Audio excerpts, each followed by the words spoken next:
Very good afternoon and welcome to the brief at 30 here on TV1. For the Newsfirst team, I'm Rochelle Tamon. Let's start off with a look at your local news.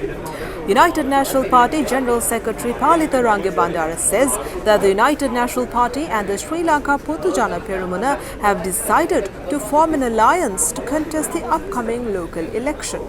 He said this decision was reached following a meeting between the two parties this afternoon and that they will contest under three methods. On to more local news, the Cabinet of Ministers once again granted permission to import eggs.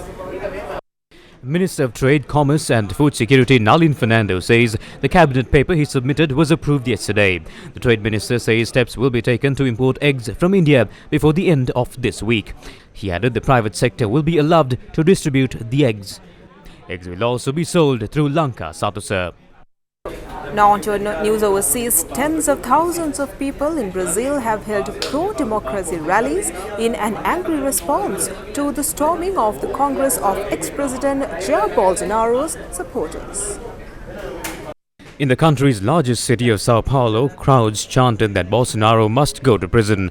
About 1,500 people have been held over Sunday's riots in the capital, Brasilia. They came a week after President Luiz Inácio Lula da Silva was sworn in after October's election that divided Brazil. On Monday evening, the new leader visited the damaged buildings of Congress, the Presidential Palace and Supreme Court together with the country's governors, condemning the terrorist acts and vowing to punish the perpetrators.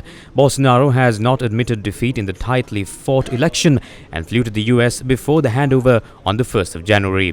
He also condemned the attack and denied responsibility for encouraging the rioters in a post on Twitter some 6 hours after violence broke out.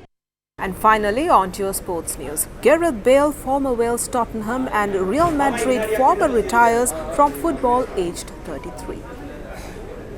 Bale has described the decision to quit international football as, quote, by far the hardest decision of his career, unquote. The Welshman won 5 Champions League titles and La Liga 3 times at Real Madrid and is considered one of Britain's greatest ever football exports. To wrap up your news for this hour, thank you for watching.